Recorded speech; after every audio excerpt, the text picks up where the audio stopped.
Craig's family night. This is Miss Griffin's attempt at humor here. Our lovely pictures.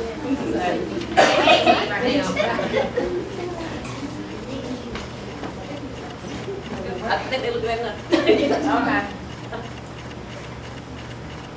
Okay. In class, we have been working on many strategies this year. Currently, we're working on addition strategies. And first night, the children bring the addition home. I'm sure you said, okay, let's just line those numbers up, add them, and move on.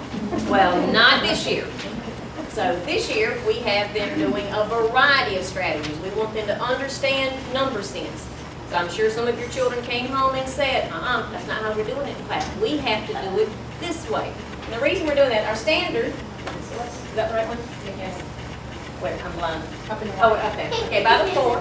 My kids know I can't see too well. Fluently add and subtract multi-digit whole numbers using the standard algorithm. And that is not the traditional algorithm. There's all these different ways that we're going to show them so that they have an understanding of numbers. So that's why we have them pulling numbers apart, rearrange the numbers, stacking them up, adding them back together. And the purpose of this is just so, once again, they have a variety of strategies to pick from to get the correct answer. Now that you have a better understanding of the standards, we're going to look at some different strategies to use. Can you come in? No, that's you. You go Still first. me? Okay. All right. We've been working this week on expanded form for addition. This is partial sums. And the, I can't speak, I'm not sure what everybody brought for homework. But the children had this. We put everything in a word story, a math story, and they're reading the math stories and pulling out the information. And rather than have them do what you're familiar with, we're having them show number sense with these. And so 625 would be expanded to 600 plus 20 plus 5. And then we'd expand the second number. I should be getting these children to tell me what's right. Okay. And then we're just going to add up, because addition is putting together of like things. So we want to make sure we put our ones with our ones, our tens with our tens, and so forth. All right, students, what's 5 ones plus 6 ones? 11 ones. We're going to record that. This is 2 tens plus 6 tens. What's 2 tens plus 6 tens? 80 or 8 tens. That's right. Okay. We can do the rate. This is 600s plus 300 is how many hundreds? 9 hundreds. Okay, so children get the sums from that. And you heard them explaining their thinking. So now they're going to, we call this stack and add. And it's important because some children might do this. Is that right? No. Why is that not right? They're not lined up with what? Place value. Is this an 800? No. What is that? It's an 8 what? 80. It's 8 tens. So we have to make sure it stays in the correct place value. And in this part, this is easy. Once they get it lined up, they know this. And then if we had a word story, we have out here, we have to show what that was. Is that 991 chickens or 991 hot dogs or slices of pizza? You have to tell your story right there. But we don't have a story. And that's the partial sum method. And Miss Autry is going to show a different strategy. I'm going to use the, I'm going to work the using the all partial method. Same number. I'm going to show you how to work the same problem using this method right here. It works kind of the same way. We have to work the ones place first, and this tells me there's 5 ones and 6 ones, and 5 ones and 6 ones has how many ones? 11 ones. So I write 11 here. Then I go over to my next column, and I have 2 tens, which has a magnitude of, what's the value? 20. And then I have 6 tens that has a magnitude of 20 plus 60 is 80. So I write 80. And then I go to my hundreds place. 6 has a magnitude of, 6 has a magnitude of 600, and 3 has the magnitude of 300. 600 plus 300 is 900. So So we add that. What I got? Did I do something wrong? No. We did right. I did it wrong. Okay.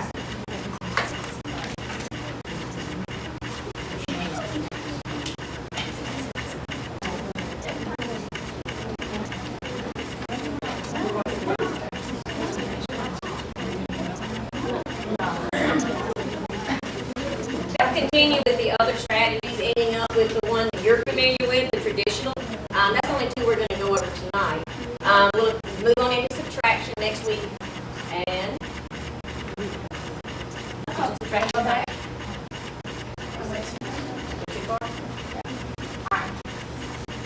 No, that's subtraction. Okay, subtraction is next. That's the strategy we'll be doing next. You'll see that next week. All right. Those are the other strategies.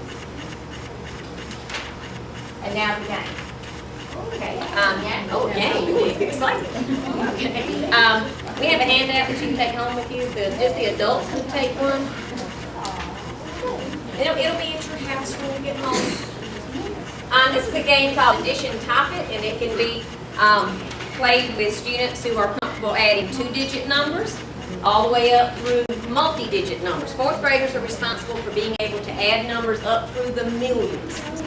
We won't do that tonight because we'd like to not be here all night. The directions are on the handout, and the purpose of the game is to practice addition fluency. Our children are supposed to be able to add just like this. Yes, we're slowing them down with this number thinking, but the goal is to get them to do it fluently.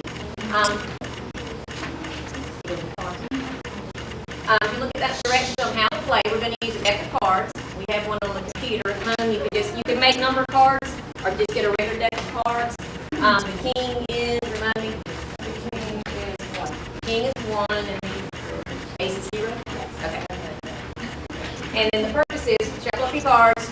Keep moving. I'm trying to read it. I'm sorry. I'm sorry. Sure. I'm sorry. Hide over now. I'm sorry. Hide it from me. Okay. You're going to pull, if you're going to play a 6-digit number, you would pull 12 cards. Each person will pull 12 cards, but we're not going to do that tonight. We decided we want to do 4. Yeah. We're going to do two-digit numbers. And the goal is the player with the largest sum wins the round. Well, since the children have been studying place values, then they should know arrangement of numbers matter. They should know that a 2 in the ones place is not as valuable as a 2 in the tens place. They should know that, and they do. So you pull the 4 cards. You can, your parents, you can be player A and students can be player B, Sure. Is it walking in? or other way around. No, I can't see that. Okay. Are those my two? Right here? Yeah. Okay. All right, students, what should I put as my first number? I have a 4 and a 6. What's going to give me a more valuable number? 46. What's the largest number I can make from 4 and 6? 46. 64. Okay. 64. Are all 4 of those for me, or those are her 2? Those are her 2. Okay. Would you like to make this for me? All right, parents, we have a 3 and a 2. We don't have a very good draw. 32. Okay. All right. So we move those cards over. Oops. Sorry. Just pile them on top.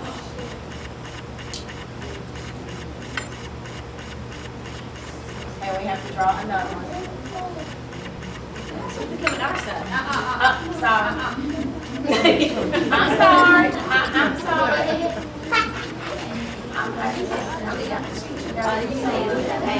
Okay. All right. What's the deal? What do we want to do, girl? Boys, girl? I should have been quiet until that one hour. I was thinking it was a 10, like when you play cards.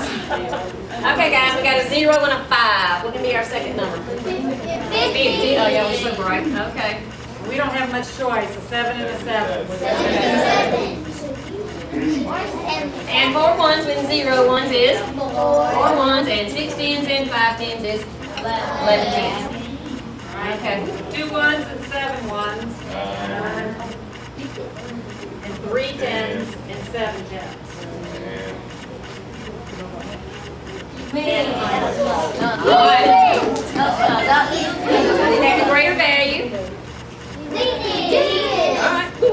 Got it? All right. If your student has issues with lining numbers up, not issues, but you can take grid paper if you have it, or they can take a piece of notebook paper and turn it vertical. Because when they start stacking numbers, if they don't have them lined up, they will get an incorrect answer. So if they need help keeping numbers lined up, we're using that in class, that will give them place value lines. On the back of your sheet, there we go. On the back of the sheet is just some of the strategies modeled again, and then a multiplication table, just because they need to know their multiplication facts for many things that we do in the fourth grade. Multiplication is next after subtraction. Yeah, did you tell them that we're going to put that in the newsletter? Oh, okay. The newsletters that come home on Mondays, if you'll start looking in the math block, we're going to start adding the standard that we're currently working on, and the number won't make any sense probably unless you have a copy of the standard, but what we're getting ready to show you on the computers, it will match what we're teaching. There's a website we're going to show you that will match and do flip charts that show you how we're teaching these skills in class. This year our textbook does not match the way we teach. The textbook is basically just a workbook, and so some parents have asked for the book to come home. There's nothing in the book that's going to help you. That's why the book stays at school. It's not a traditional textbook. It's just a worksheet. It's a consumable workbook. The site that we're looking at is called LearnZillion.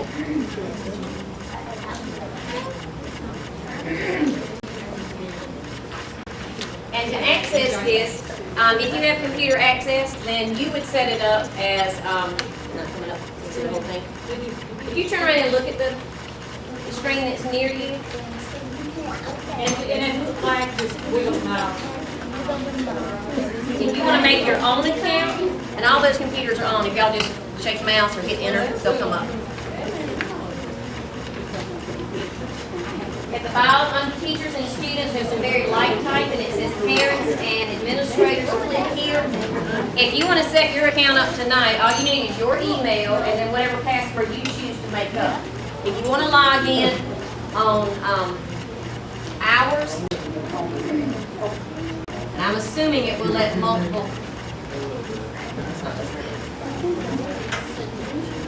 If you do not have an email or don't know it off the top of your head, you can go in with mine.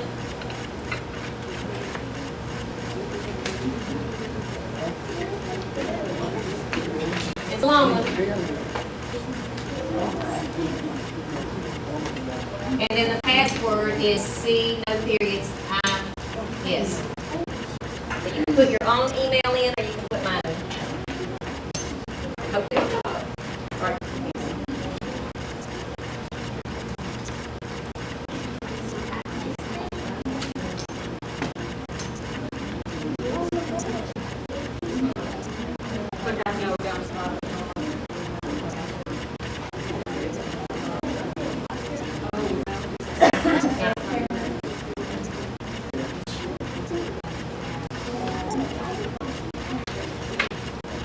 Because we did this yesterday, it's not going to work today.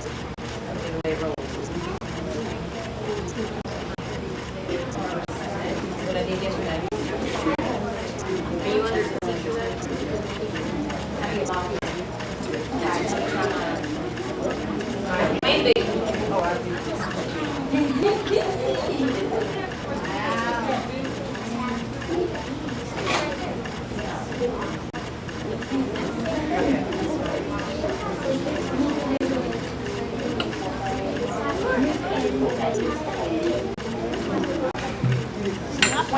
When you log in, you go to the correct grade levels on the side, and then you go to choose a domain. And the domain you need to choose will be whatever these letters are right here in the middle. numbers and operations, base 10. And then you come down under the domain and choose the standard, which would be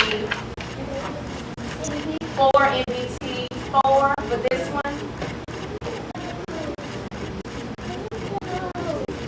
This isn't a game. This is somebody teaching you how to do it on these strategies. And it's a person talking, going step by step with the numbers coming up onto the screen. So it's not a game site like that a lot of times show. But if you're confused on a strategy or a different way to teach the method, this is an excellent site that will explain.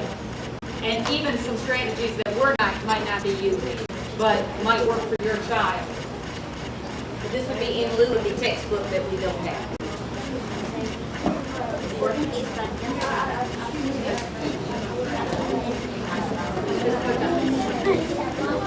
Subtract using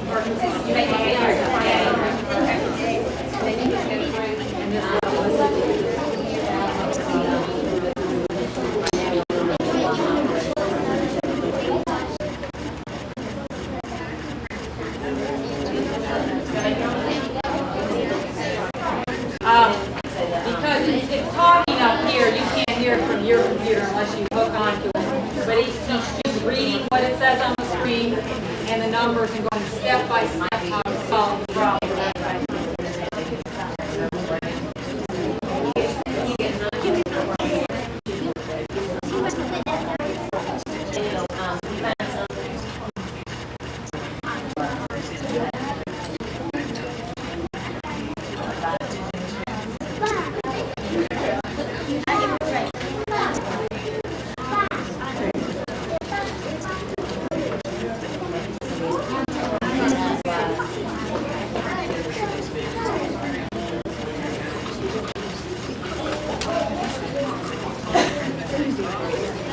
So ignoring the computer, it's okay. That's all right. That's all right. This textbook they gave us, it's just problem after problem, there's nothing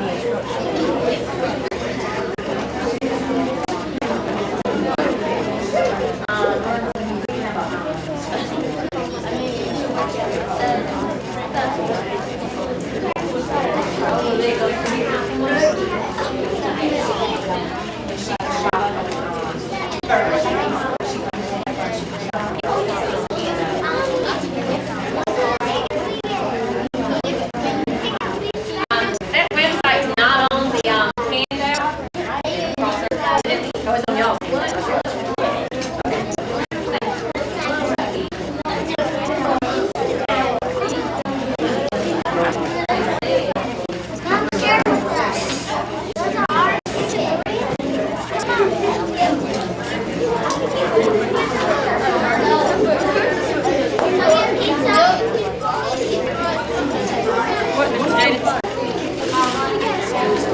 What, baby doll? You just called my name. You ain't seen me at all today, have you?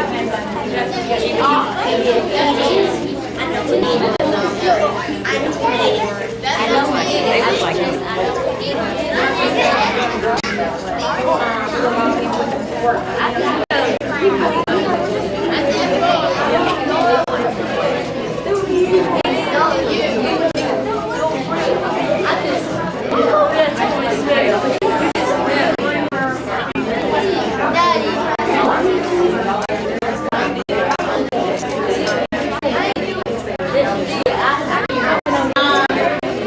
It does talk. We just don't have the speakers hooked up in here, but it does talk. So it'll talk to you and give you directions step by step on how to go through the solving process.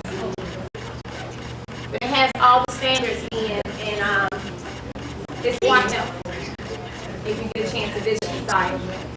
I get it.